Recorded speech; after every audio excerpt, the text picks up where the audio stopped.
Привет.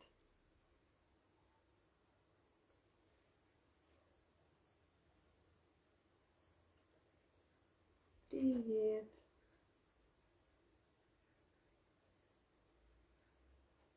Привет, ребятки.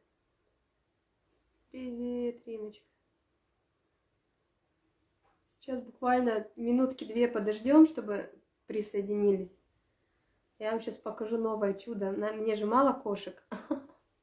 У меня сын старший. 4 дня, говорит, около школы кошка ходила. Вот ее никто не взял, а этому надо было притащить ее домой обязательно. Такая маленькая. Она вроде бы и не совсем котенок, но прям совсем. Вот. Эй, вот какая. Такая веслоухая, глаза огромные. Шебутная такая.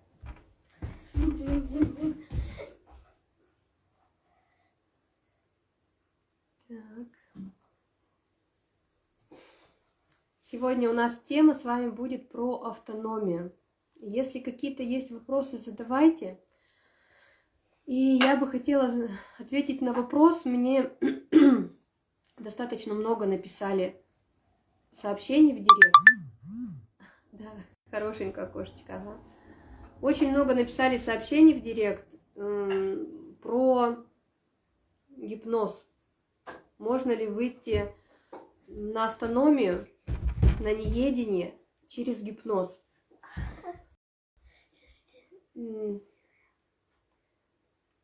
Еще минуточку. Хорошо, давайте еще минуточку. Все. Ошейник натянула на живот. Да, у нас запустилось. Угу. Запустились еще 2 эфира сразу же одновременно на 2 канала. На мой канал и на канал Школы Автономии. Если кому-то удобно смотреть эфир не в Инстаграме, а на Ютубе, то, пожалуйста, тоже можете смотреть. Это уже как вам удобнее будет. Тише. Давай потише.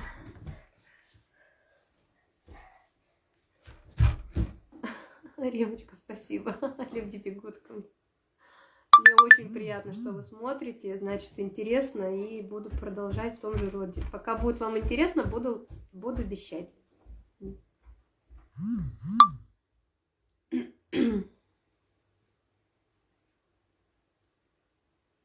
Да, мне подтвердили YouTube как раз на моем канале и на школе на YouTube, да. Поэтому как удобно, кому как удобно, те, пожалуйста, могут смотреть. Потому что мне писала женщина, говорит, неудобно ей смотреть на Инстаграме, потому что зрение плохое, а у нее YouTube-канал подключен к телевизору. Вот, поэтому, говорит, мне было бы там удобнее. Пожалуйста, как вам удобно, так и делайте. Вот. Сейчас я тоже в сторис скинула, у нас такая осень просто настолько чудесная. Еще все в листьях, еще пока в желто-зеленых. И вот это вот, когда вечером катаешься, я только сейчас с велика приехала, сразу же, пока ехала, мне сын сделал ледяную ванну, потому что после велосипеда прям, не знаю, у меня такое сейчас состояние, просто горю. Вот. Но может быть еще потому, что все равно, как ни крути, ребят, как бы ни говорили, что чистки, они через месяц заканчиваются, чистых дней, там, и ты уже становишься кристально чистым. Я не знаю, у меня не так, у меня периодически чистки вылазят. И сейчас у меня закончилась очередная какая-то, вот очередной мой какой-то кризис моего организма. То есть у меня с ребятами проходил марафон сегодня, у нас последний день. Я не знаю, я их просто отпускать никуда не хочу. Вот, и там у меня Рима написала, что, говорит, прямо ком в горле. И я, видимо, так это прочувствовала, то есть есть такое, есть такие моменты, когда начинаешь чувствовать очень сильно на себе, чтобы ощутить, что там происходит у другого человека. И я, видимо, так четко прочувствовала в себе, что у меня на следующий день тоже заболело горло. Но у меня очень хорошо, мне на этом этапе помогает гвоздика. Я прям взяла 4 палочки, но у меня она рассасывалась, наверное, часов 5. То есть она мне очень долго. На следующий день у меня пошли сопли, я не знаю, откуда они пошли, но тем не менее сопли. Потом у меня начался кашель, потом я начала отвратительно себя просто чувствовать. 2 дня у меня просто... И мы не хотим уходить от тебя. Ну, Рим, ты на следующий марафон какого? 14 числа у нас начинается марафон по депривации сна. Я там ребят погоняю. В этот раз они мне будут делать 2 практики, но мы вместе с ними будем делать 2 практики. В тот марафон одну делали, сегодня в этот марафон я добавлю еще одну. Вот. И мы с ними еще прорисуем состояние до мысли. Это такое прекрасное состояние, когда ты себя в любой момент сможешь отлавливать здесь и сейчас, при этом не теряя цель, к которой ты идешь. Это очень важно. Вот. И после того, как у меня был кашель, и вот прям такое состояние, причем когда я болею, я не могу спать вообще. Я могу полежать, я могу ничего не делать, я могу лежать с закрытыми глазами, но спать я в сон меня не выбрасывает в этих состояниях, когда я болею вообще, то есть сколько бы я ни болела. И сегодня опять утром думаю, ну что ж такое-то, с ребенком съездила на английский. И думаю, ну все, как бы прям состояние какое-то никакое. Думаю, пойду я полежу все-таки. Вот я легла. И это было такое состояние, вот у меня давно уже такого не было. Какое-то все время ровное было. А потом я легла, и у меня такое ощущение, что я вот как в какой-то, как в облаках каких-то. Знаете, вот может быть, помните такое состояние? Может быть, оно у многих бывает, когда засыпаешь, особенно маленький, и когда ты падаешь с кровати, там такое, ух, и тебя аж и подскакиваешь, из сна вылезаешь сразу же, такой, оп. И вот я легла, и у меня такое состояние, только оно такое легкое, и вот такое вот, с замиранием. И я вот с таким замиранием вот в это прям словила это состояние, оно такое кайфовое. И я с этим замиранием пролежала, ну, наверное, минут 20. И я встала вообще как огурец, как будто бы я эти 3 дня вообще не болела. То есть оно разом как-то. Я пока не понимаю, как вот настолько вот организм наш работает, но это просто, для меня это до сих пор как-то шедеврально пока еще. Поэтому, конечно, классное состояние. Вот сейчас вот я приехала с велосипеда, прям у меня такое ощущение, что я иду, а за мной прям пар идет. Мне ребенок налил в ванну ледяной воды, и с таким удовольствием завтра, наверное, поеду купаться. Ну, темно, когда будет, чтобы люди не подумали, что там какой-то ненормальный человек опять в воду полез. И с удовольствием, конечно же, завтра покупаюсь. Если поеду не одна купаться, то вам сниму. Если поеду одна, то будет очень неудобно.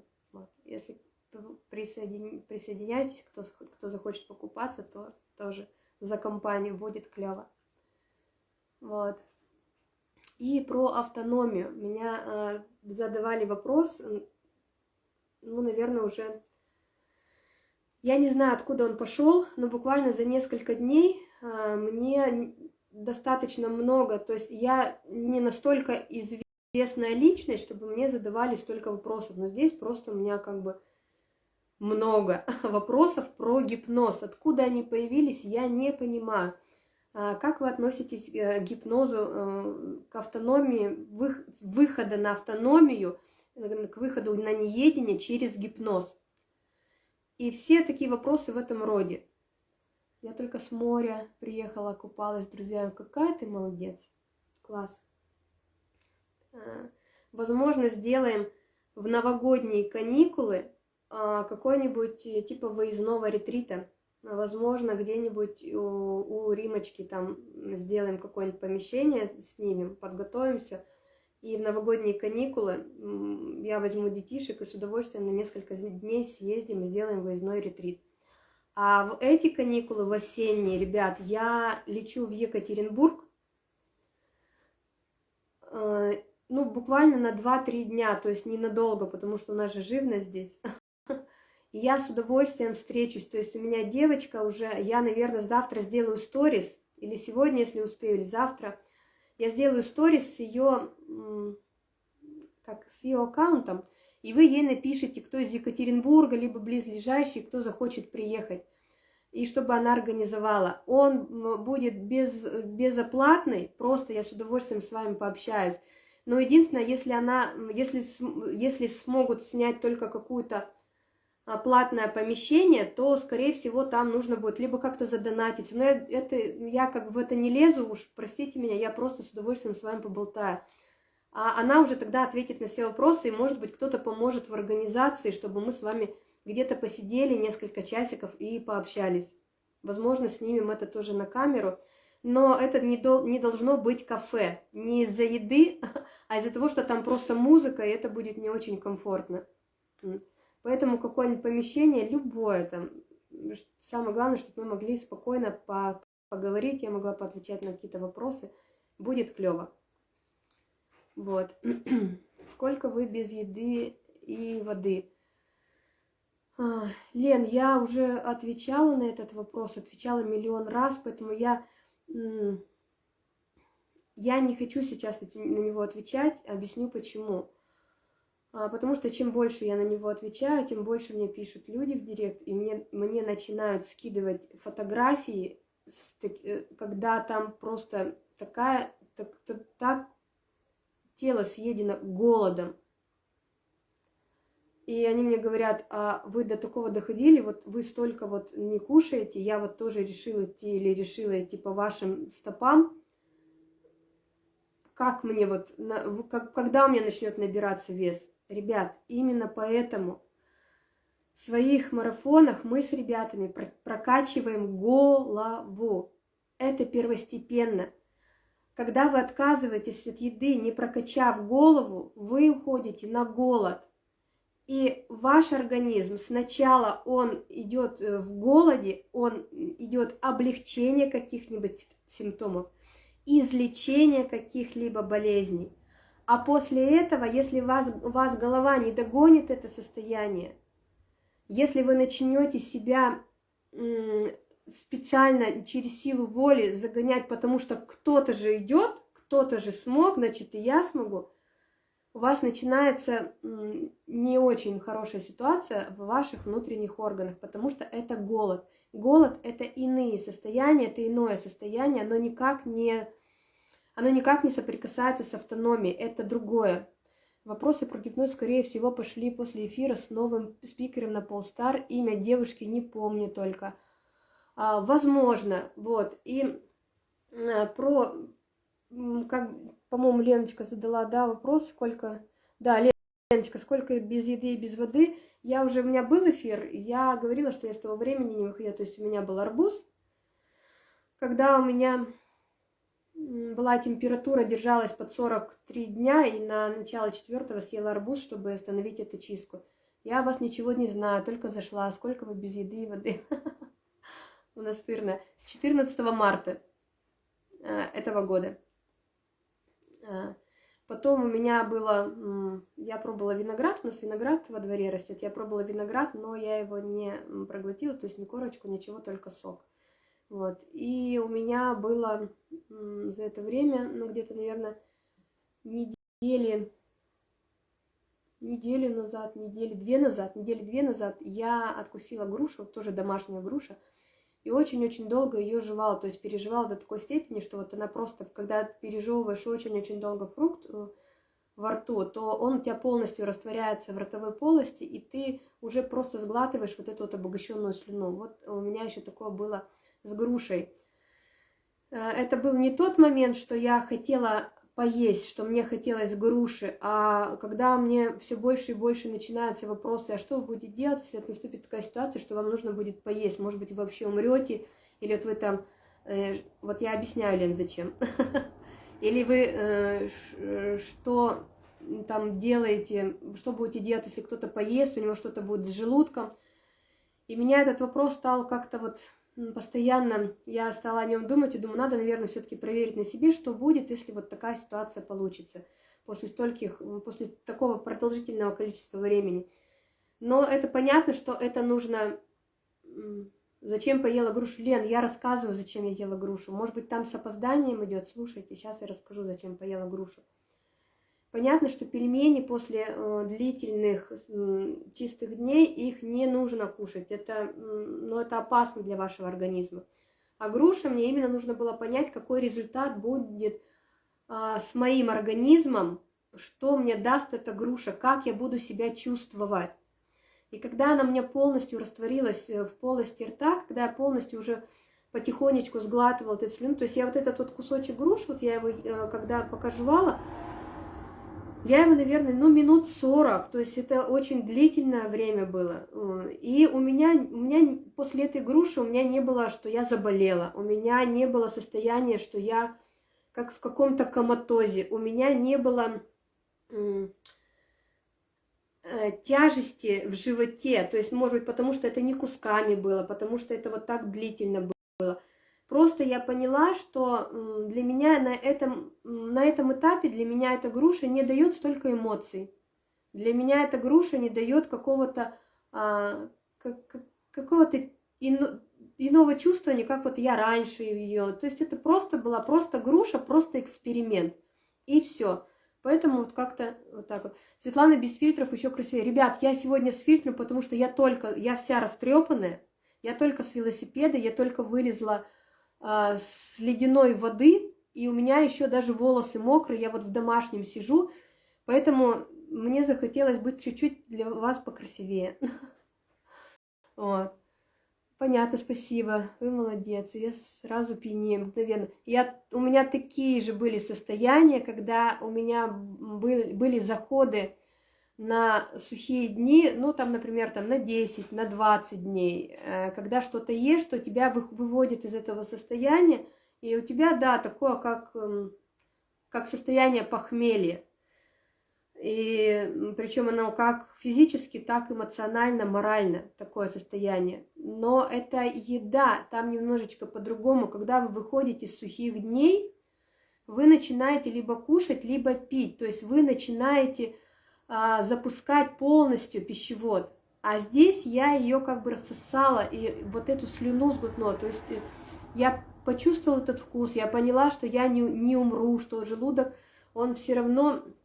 у нас желудок полностью не останавливается, ребят. Нет такого, что когда вы не кушаете, у нас кто-то, я слышала, что говорит, у нас полностью ссыхается желудок, и он останавливается. Нет, у нас просто не для еды желудок. Мы же глотаем, это же слюна у нас тоже проходит полностью через весь пищеварительный тракт. Он у нас не останавливается, он у нас до своих естественных размеров ужимается, именно поэтому у нас плоские животики становятся. Именно поэтому, когда это естественное физиологичное состояние, когда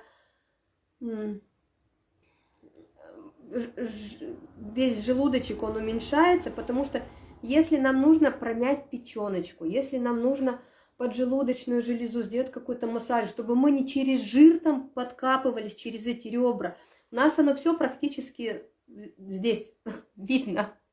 Вот, и мы спокойно можем это уже не выминать, вот эти вот все наши внутренние органы, чтобы они потом в результате куда-нибудь сдвинулись, а потом их еще нужно на место ставить, потому что мы понимаем, что они начинают болеть.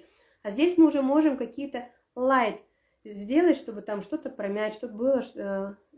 Покажите свой живот сбоку. Лен, давайте вы все-таки...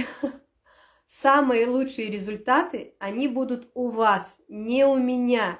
У меня канал не о том, какая у меня фигура, именно поэтому вы в моем инстаграме никогда не видите голой попы, никогда не видите меня там в купальнике в каких-нибудь позах, никогда не видите что-то такого, потому что именно мой аккаунт, он рассчитан на голову, не на физическое тело. То есть понятно, что физическое тело, у меня нет жировых отложений, я так скажу. У меня самая обычная нормальная фигура. Есть фигуры красивее, есть некрасивее. Но я все-таки предпочитаю, чтобы меня ассоциировали именно с тем, что я говорю, что у меня в голове, чтобы я могла людям показывать их путь, открывать им глаза на то, что у них уже есть. Не на то, что я там придумала и что я такая мега умная, а это у вас все в себе. Я просто помогаю вам открыться. Поэтому мое тело вам вообще ничего не даст. Там какой-то вопрос был сейчас. Понятно, спасибо, вы молодец. Так, это я говорила. Спасибо, что красивая. Красиво, уникально. Зачем поела грушу? Хорошо выглядите. Спасибо. Гипноз, кстати, не постоянен. Его нужно постоянно обновлять. И только около 20-20% людей гипнабельны. Да, ребят, про гипноз. У нас очень многие люди, это, ну, от этого уже никуда не деться, наверное. У вас есть предвидение будущего? Когда вы научитесь жить настоящим, то вам предвидение будущего не нужно будет.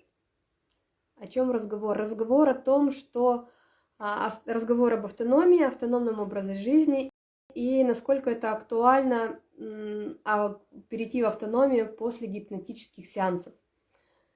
Во-первых, да, у нас люди подвергаются гипнозу всего 20-25%. Это я могу сказать как психолог, как психоаналитик. Я изучала и гипноз, в том числе я тоже изучала. Естественно, потому что у меня такая профессия. И получается так, смотрите, когда, во-первых, я, правда, может быть, кто-то знает, но я не знаю ни одного человека, который длительное время находится без еды и без воды, который это время находится после гипнотического состояния. Вот, именно поэтому я к нему сначала так отнеслась, к этой информации абсолютно спокойно, пока не начали закидывать вопросами. Смотрите, если вопросами... Так, сейчас, секундочку, поотвечаю на вопросы. Сейчас я быстренько это расскажу про гипноз. Просто свое мнение. Оно не факт, что оно истинно верно, это просто мое мнение. Во-первых, не нужно путать гипноз и транс. Это абсолютно две разные вещи. Человек под гипнозом, когда находится именно под гипнозом, то его вводят в гипноз. Но чтобы ввести его в гипноз и перевести на автономию, человек, который его вводит в гипнотическое состояние, он первым делом должен знать, что такое автономия. Иначе он ему никак не может дать ту установку, в которой он должен находиться, не ощутив это сам. Это первый момент. Если человек кушает, то он не сможет никогда вывести человека на некушание. Второе. Гипноз, он действует определенное количество времени. То есть человек все время под гипнозом быть не может. Если уж он и попал под этот гипноз, то он не может постоянно быть в гипнозе. В трансе человек может находиться длительное время. Но с транса человека, после транса, если он в этом состоянии транса, что в состоянии гипноза, что в состоянии транса, как только человек выходит из гипнотического состояния, все, что ему говорили, у него это обнуляется. То же самое и транс. Когда человека выводят из транса, то все, что ему говорили, это все автоматически обнуляется.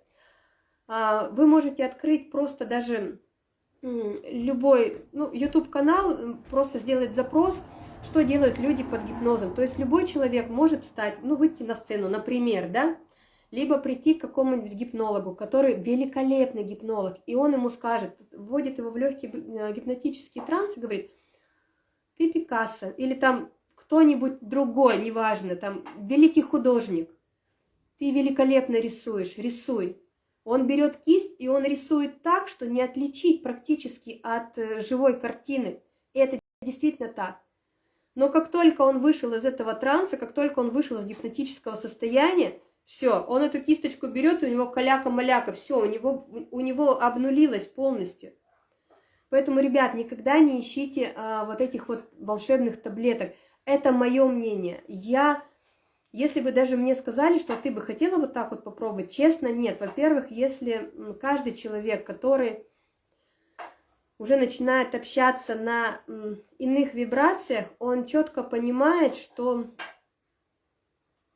каждый человек, который присутствует в его жизни, он закручивается в его энергии. И оба человека закручиваются в энергии друг друга. И ты должен быть настолько цельным, чтобы не подвергаться иной энергетике, чтобы твоя энергетика всегда сохранялась, и ты мог делиться, не брать от кого-то, не вампирить другую энергию. Потому что когда мы вампирим чужую энергию, почему нам всегда плохо? Это как с водой, которая не наша. Когда мы берем чужую энергию, нам ее нужно сначала трансформировать под свои личные, индивидуальные волны, и только после этого она станет нашей. Но пока мы ее трансформируем, мы всю эту энергию просто в хлам убиваем. И нам нужно опять и опять и опять кого-то, как вот это, вот таким вот шарлатанским языком я назову, хорошо вампирить. Вот. Именно поэтому, когда вы цельный, когда к вам уже просто так не залезть, вы тогда только можете отдавать. Вы тогда можете наполняться и постоянно отдавать. И когда вы отдаете, вы начинаете, и у вас вот этот круговорот идет. И только тогда вы становитесь истинно цельным, и тогда вы становитесь просто вот таким вот бомбической энергией. То есть это вы начинаете чувствовать себя вот этим сгустком энергии, которым и вам хорошо от этого, и окружающим хорошо от этого. Но и как только вы, мало того, что вы можете запустить какую-то энергетику в свое поле чужую, которая, ну, не факт, что она будет вам благоприятно на вас действовать. Так вы еще и гипнолога хотите запустить в свою голову. И не факт какой-то гипнолог, и не факт, как он будет, и не факт, как он будет на вас действовать, и не факт, после чего вы выйдете из этого гипнотического состояния, потому как из гипнотического состояния, из трансового состояния нас выводит какой-либо код, какое-либо кодовое слово, кодовый щелчок, кодовое движение. И если даже вас как-то там запрограммировали, как мне одна девушка писала, говорит, а вот мою вот там подруги, ну маму, ее загипнотизировал какой-то там доктор, прям вообще замечательный. Сказал ей не жрать, и она стала очень мало есть. Но как бы не есть совсем и очень мало есть, ребята, это тоже очень большие две разницы. Это, во-первых, потому что если вас гипнолог вводит в состояние вне еды, либо он должен быть истинным автономом, чтобы он четко понимал, в какое состояние вас ввести. Иным, если он хоть что-то кушает, он в состоянии автономии никогда вам не может дать даже на время. Он вам может дать состояние вне еды, это состояние голода. Как будет ваш организм вести себя в состоянии голода, это уже другой вопрос. И если вы будете понимать, что вы уже истощены полностью, а у вас это состояние действует, даже если возьмем, если это так, где вы будете его искать, что вы будете с этим делать? Но это настолько глубокие вопросы, поэтому прежде чем решаться на такие глубинные шаги, всегда задавайтесь вопросом, насколько вы к этому готовы, все ли вы обдумали. Это, конечно же, принимать решение только вам, и, возможно, это какой-то шаг будущего. Я пока этого не вижу, поэтому я ответить на этот вопрос не могу. Я вам высказала свое мнение. Сейчас немножечко почитаю Светланы. Чем дальше иду в этом направлении, понимаю, что вообще ничего утверждать нельзя. Точно. Так, ваши дети кушают? Мои дети кушают, да. Мнение относительно всех вещей стирается. Обнуляется, да, важность уходит. Автономия – это реальность или фантазия? Пробуйте. Посмотрите, что для вас автономия – это реальность или фантазия. Еще раз повторюсь, ребят, автономия – это не жизнь без еды и воды. Автономия – это в первую очередь состояние. Вы можете на малом количестве еды словить это состояние. Вы можете на мало-редкой едении. Вы можете убрать еду на какой-то период. Может быть, я не могу сказать, что на всю жизнь, потому что вся жизнь это настолько много, поэтому как оно повернется, не знаю. И когда кто-нибудь спрашивает, я рассказываю свою реальность вам, просто свою. Как она будет, ляжет эта реальность на вас или нет, я не могу дать за это какую-то гарантию. Поэтому если вы будете пробовать и Прочувствуете эти состояния? Класс. Поделитесь. Если я могу принести вам какую-то информацию информативную, которой вы можете воспользоваться, которая вас к чему-то продвинет, к каким-то новым состояниям, новым ощущениям, к новому качеству вашей жизни, то мне это приятно. Именно за этим я с вами общаюсь. Добрый вечер. Добрый вечер. Вы что-то потребляете в себя, на себя, от чего ушли? В себя, вот я рассказала в начале эфира, что практически ничего. На себя я принимаю душ с щадящими средствами. От чего ушли? К чему пришла, я могу сказать. Я пришла к удивительному состоянию, которым все время делюсь и готова рассказывать про них очень глубоко, рассказывать про эти состояния в марафонах, чтобы люди могли точно так же себя начать чувствовать, себя начать узнавать, начать видеть, что нас окружает. Не просто потому, что нам это сказали, навязали и вот сказали вот это вот так вот, вот это вот так вот. А когда вы начинаете чувствовать это в другом ощущении, то оно иное, оно по-другому. Я стараюсь людей перевести с моно на стерео, если простым языком. И когда у меня это получается, то я очень радуюсь за это. Мне правда очень приятно. А это точно реальность, но все по-разному дается. Мне сложно, не могу войти в это состояние. Все у тебя получится. А? Сегодня пойдем гулять. Да, я эфир закончу, и мы потом поговорим, хорошо? Сходим. А это положи.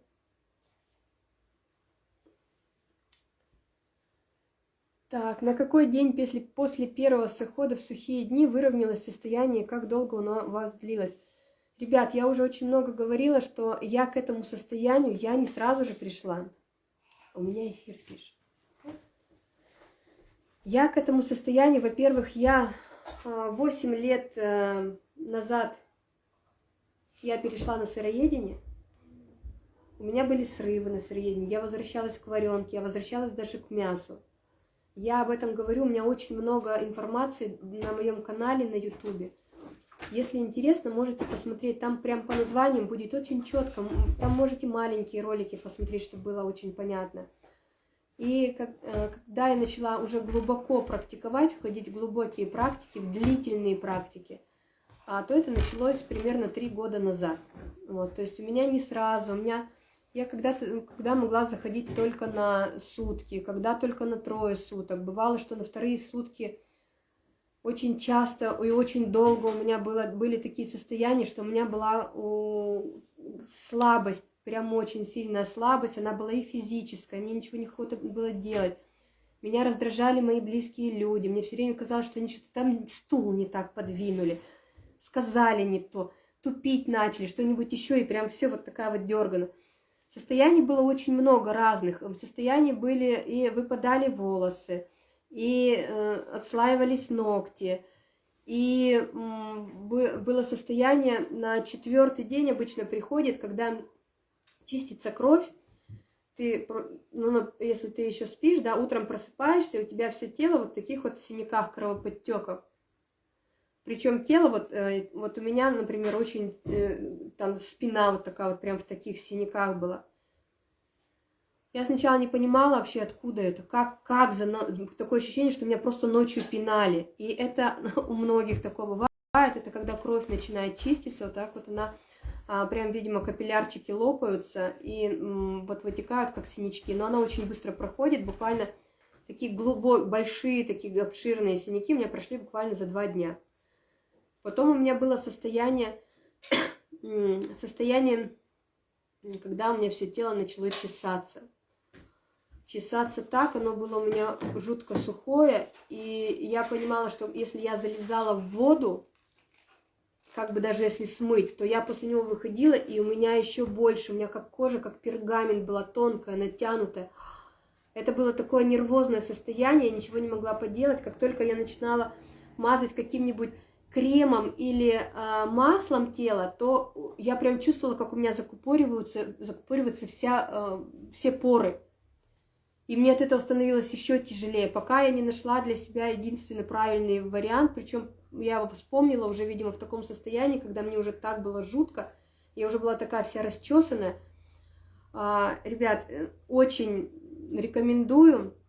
Лавровый лист, он снимает очень сильно аллергические реакции. Это начали вот эти вот токсины выходить через кожу. Кожа же у нас самый такой большой орган, через который поступает все внутри, и также и снаружи все выходит.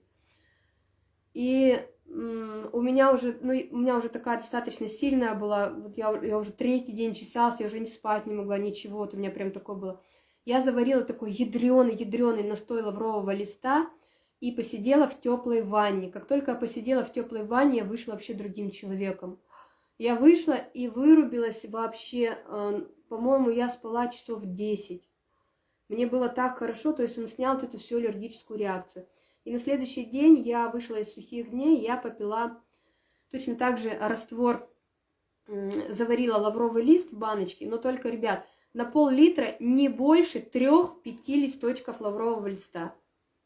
Иначе вы потом будете бегать в туалет, тоже не совсем приятное ощущение.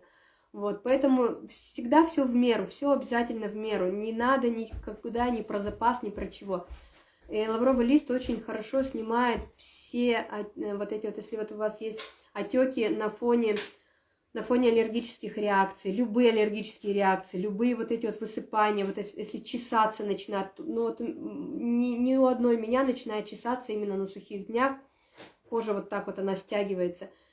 И все, и я лавровым листом себя вытащила, но у меня больше такого не повторялось. То есть для меня, видимо, это было так вот, достаточно было, и этого мне хватило. Вот, еще про какое состояние вспомнила. Гипноз – это всегда эксперимент, нужно это понимать точно. В мире столько много лжи, в вашей жизни присутствует ложь. Я могу сказать абсолютно точно, что я стала в этом состоянии настолько самодостаточная, что я могу позволить себе в любом месте, в любом состоянии сказать правду.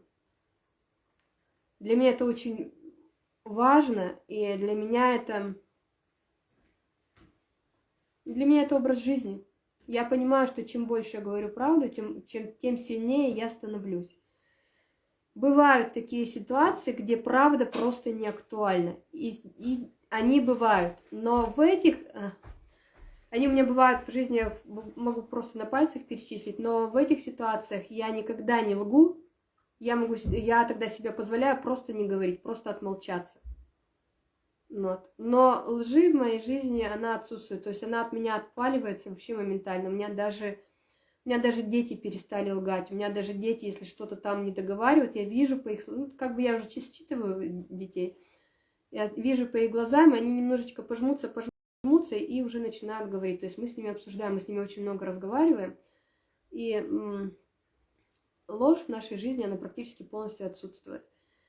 Как только она начала отваливаться, ложь, от меня очень много людей действительно отвалилось, которые мне были даже близки. Но не всегда потому, что они такие лживые были, а потому что не каждый готов, во-первых, принимать эту правду, которая есть. И не каждый готов жить с этой правдой постоянно. То есть, если люди у нас могут правду принимать очень дозированно, они приняли эту правду, если ты их завтра опять накрываешь этой же правдой, которая еще в этом устояться не может, то не всегда это корректно, и они начинают закрываться от тебя. То есть это закрытие происходит на бессознательном уровне даже больше.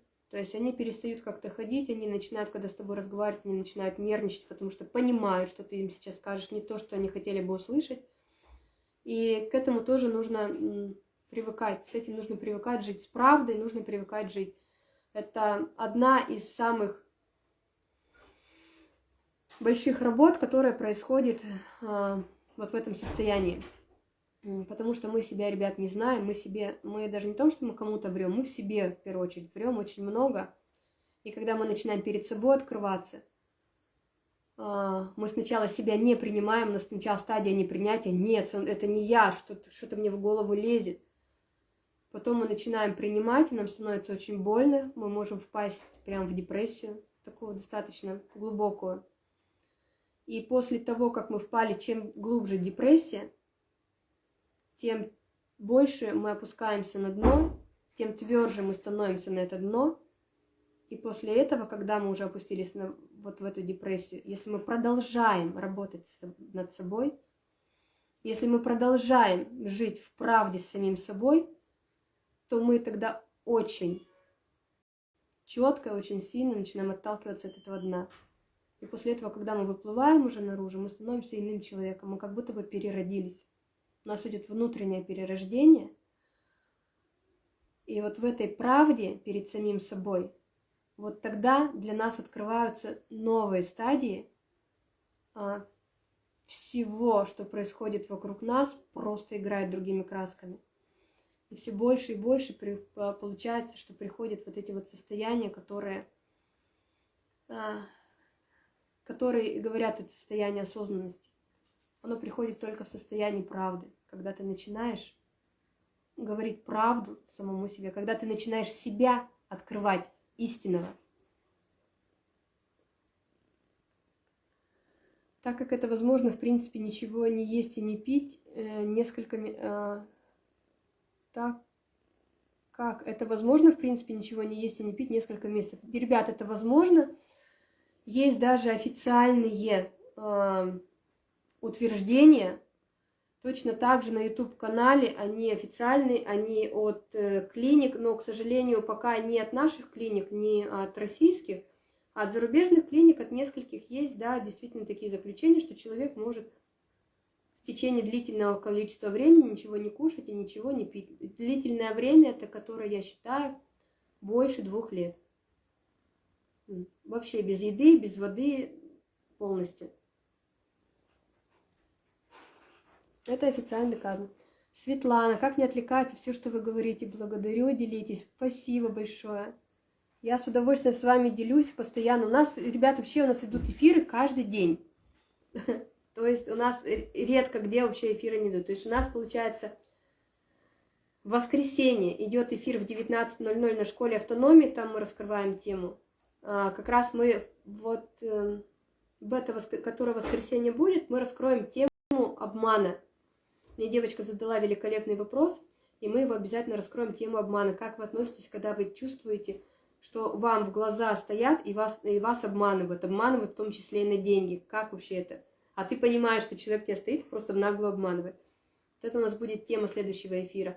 То есть в воскресенье у нас на страничке Школы Автономии идет прямой эфир, но в том числе и дублируется, естественно, на 2 канала, на мой канал и на Школу Автономии. По вторникам у нас сейчас будет здесь идти эфир, тоже по темам, точно так же на YouTube-канале дублируется. По четвергам у нас идет эфир в Зуме и на Автополстаре, сразу же на 2 канала идет прямой эфир. А получается понедельник, среда, пятница и суббота у нас идет болталка в закрытом клубе. То есть в закрытом клубе у нас ребята, потому что не каждый человек может себе позволить идти на марафон. То есть не у всех есть финансовые возможности пойти на марафон, где я открываю более глубокие вещи. Не у всех есть финансовая возможность пойти сделать себе консультацию, которую бы они хотели.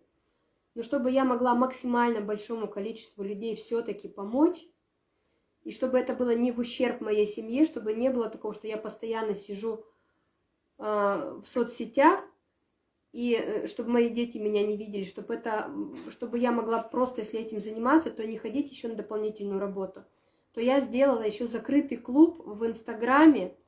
Там у нас в месяц 500 рублей всего. 500 рублей, я думаю, что это посильно. И там получается у нас 3-4 раза в неделю у нас идет вот такие вот прямые эфиры, где мы отвечаем на вопросы. Там у нас есть сыроедное меню, сейчас начинаем. Там у нас каждую неделю будет ночь депривации. Мы будем в эту ночь депривации, как правило, что-то прорисовывать, там, либо еще какие-то практики делать. То есть, кто не может себе позволить иных вот таких вот, то, пожалуйста, для вас есть альтернатива. То есть я, насколько я могу вот отдаться и помочь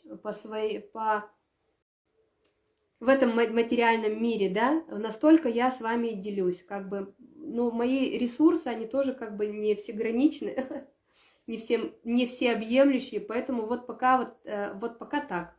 Поэтому присоединяйтесь. Кто куда может, присоединяйтесь.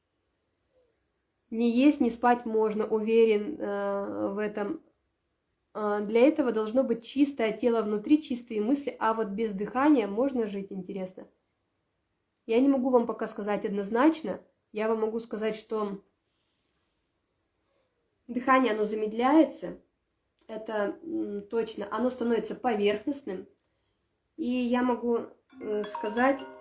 Секунду. А у меня через 10 минут эфир закончится, я тебе перезвоню, хорошо?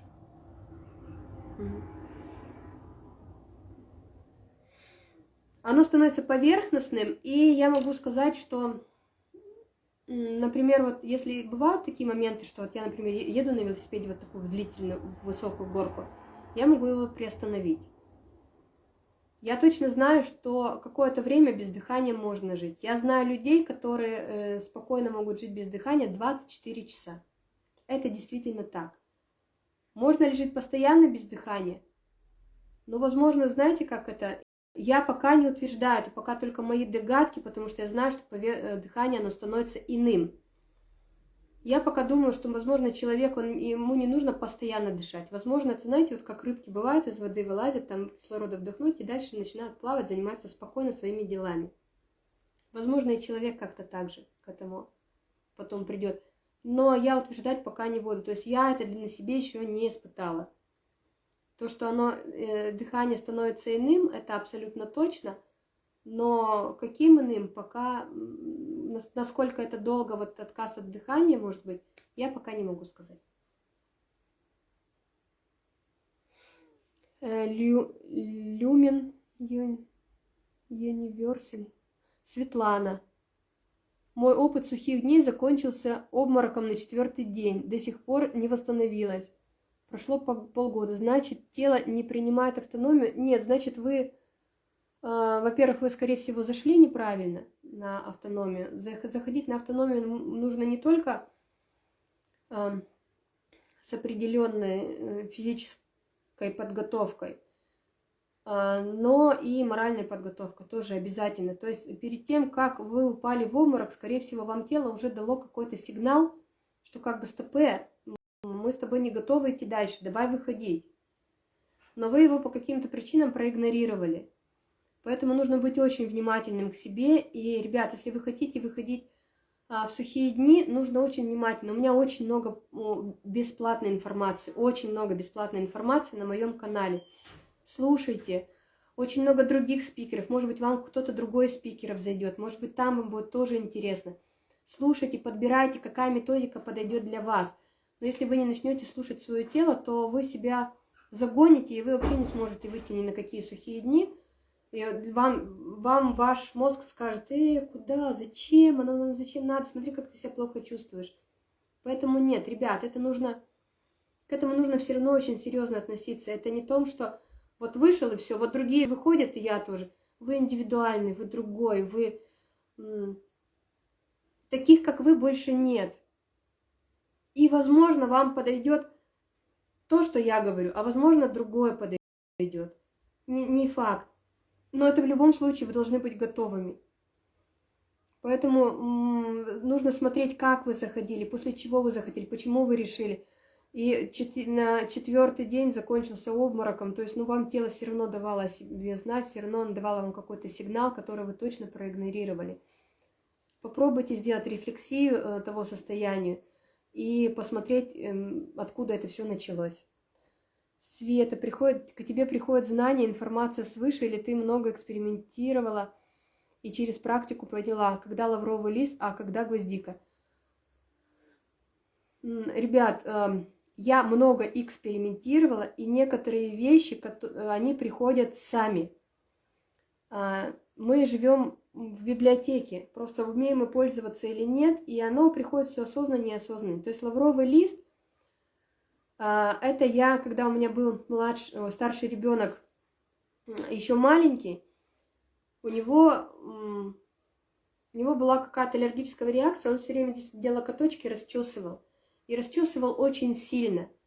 Нам не мог никакой врач помочь. Нам уже вплоть до того, что когда нам выписали гормональные мази, и я выписала сходила и выкупила эту гормональную мазь, и когда я вот эту вот инструкцию открыла, там такая портянка огроменная, и там практически, наверное, 70% этой портянки занимали, что может быть, какие побочные реакции на эту мазь.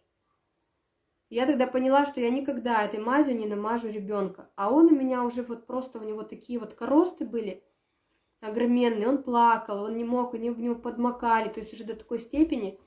И я нашла великолепно, я прорыла весь интернет, я такая усердная, и я нашла, что на оливковое масло, на стакан оливкового масла, его ставишь в какой-нибудь емкости, как только оно начинает закипать, стакан оливкового масла, туда высыпаешь пачку, просто которая пачка продается в магазине, туда высыпаешь пачку лаврового листа, и на медленном огоньке оно томится еще минут 15. После этого, как только оно остынет, это масло, оно пропитывается полностью этим лавровым листом, и начинаете все опрелости деткам, себе какие-то проблемные места, лежачим вашим родственникам, если, не дай бог, у кого-то есть там мамы, бабушки, какие-то близкие люди, которые уже не ходят, и вот от этих пролежней уже ничего не помогает, то вот этим вот маслицем мажете буквально 2 дня. То есть у нас такие сильные были вот эти коросты, буквально 2 дня, и все проходит. Именно отсюда я узнала про лавровый лист, я просто вспомнила. А что касаемо гвоздики, я никогда не знала, я никогда не слышала про гвоздику, но я как-то ходила по магазину, и у меня было такое жуткое состояние, у меня был такой сушняк, что у меня даже зубы слипались. У меня такое ощущение было, что у меня между зубами какая-то жвачка. Это было такое отвратительное состояние, у меня были впалые глаза, у меня было такое высохшее лицо, у меня было такое состояние... Я эту корзину за собой тащила вот по магазину, у меня аж прям вот так вот меня все передергивало. Но я понимала, что я не хочу есть. Но было жуткое состояние сушняка, причем я осознавала, что я даже пить не хочу, но я хотела убрать как-то этот сушняк. И я когда проходила мимо приправ, и я прочитала, увидела гвоздику, и меня как ошарашило. Меня прям, ребят, меня аж прям затрясло. Я никогда не пробовала гвоздику вообще ни в чем, мне кажется. Я ее схватила, тут же открыла ее, не доходя до кассы, и вот эту палочку взяла. Но я ее прям жевала, то есть я еще не знала, что ее можно просто рассасывать. Я ее жевала, пока она у меня не разжевалась. Я уже к кассе подходила полностью с онемевшим лицом, с счастливыми глазами. Я понимала, что меня отпустило, и вот гвоздика так пришла.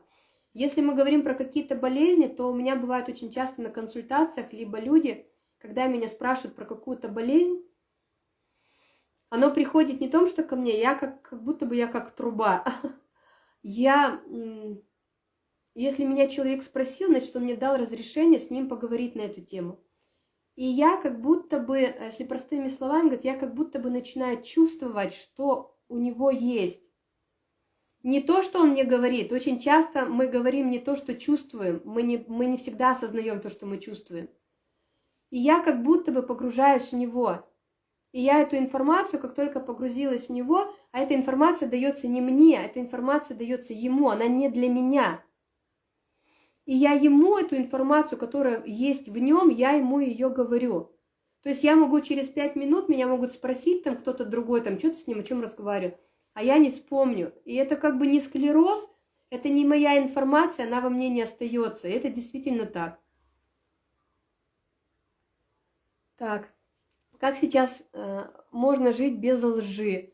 Это ведь правда парадигма мира. не проживешь, не все готовы к правде. Да, не все, поэтому именно я очень часто некоторые моменты просто элементарно замалчиваю, потому что не всегда это готово, но врать это не хочу, неинтересно. Умный ум делает всякие вещи, чтобы чтобы нам не позволить получение состояния Творца. Да, получение, но мы же все сотворцы, мы сотворяем все. И мы это все равно все видим. Я думаю, что, Рим, ты после вчерашней лекции, ребята, абсолютно четко поняли. Чем больше мы будем вот этих вот абсолютно простых вещей, которые лежат на поверхности, если мы их больше и больше будем открывать, то мы все больше и больше будем пребывать в этом состоянии, мы будем просто понимать, что такое это кайф. Ребятки, последние вопросы, у нас опять заканчивается время. Я рада, что есть люди, совершенные телом, способные на невероятное. Я тоже рада встрече с тобой. Спасибо, Римочка. Так, сон – это просто привычка. Сон – это немножко другое состояние, это немножко другие вибрации, но на состояние без сна вы можете выйти, когда вы понимаете, что когда вы уже смотрите не из тела, а на тело. Тогда вы можете уже в осознанные вот эти практики входить, которые без сна. Они иные, то есть это не просто не спать, это не просто вы какой-то промежуток времени у себя убрали сон и ходите в таком состоянии, не понимаете, для чего вам это состояние. Вот. Но я ребятам обязательно покажу, вот у нас 14 числа начинается марафон по депривации сна, и мы будем 2 такие хорошие практики с ребятами сделаем, которые они поймут, что такое состояние вне сна. Это иное состояние, когда ты можешь принимать волновые вибрации, именно информационную энергетику принимать своим телом, не на уровне головы, а на уровне тела. Когда ты можешь не просто слышать ушами, а когда ты можешь каждый звук, каждый запах, каждый цвет воспринимать на уровне тела. Это иное состояние, это ни с чем не сравнимое.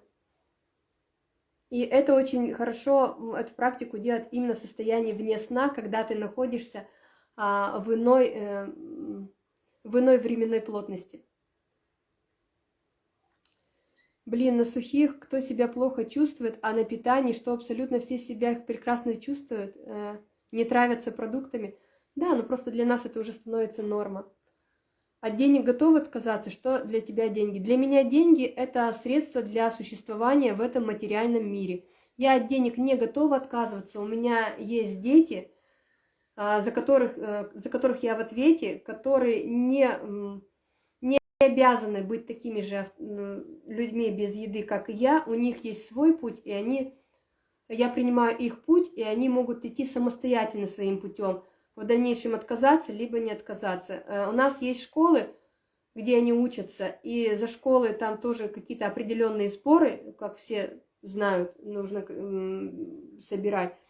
Они у меня ходят на дополнительные занятия, которые стоят обязательно денежных средств.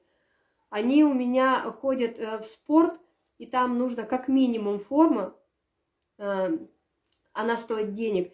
И дети у меня голыми не привыкли ходить, они хотят одежду. И мы живем в социуме, я не готова детей своих одевать с чужого плеча, просто потому что я такая вся божественная, и я готова обходиться без денег. Деньги – это энергия. Если вы отказываетесь от этой энергии в этой сублимации, то потом не надо говорить, что почему у вас не складывается то или то. Если вы перекрываете хотя бы один канал, который дан нам этим материальным миром, то не факт, что у вас все остальное будет идти в гармонии.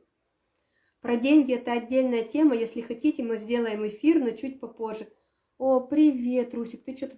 Блин, ты опоздал немножко. Семье привет, рада тебя видеть, Руслан. Вот, поэтому, ребят, время закончилось. Я вас всех благодарю, вас все с каждым разом все больше и больше. Если мне очень приятно, что вам интересно то, о чем я говорю, я буду обязательно с вами делиться своими мыслями. Приходите на марафоны, если кто-то хочет глубже. Если кто-то хочет прийти в закрытый клуб, приходите в закрытый клуб. Вся информация есть в топ-линке на моей страничке, в шапке профиля. Я вам всем очень благодарна. Спасибо, что были со мной. Всех обнимаю.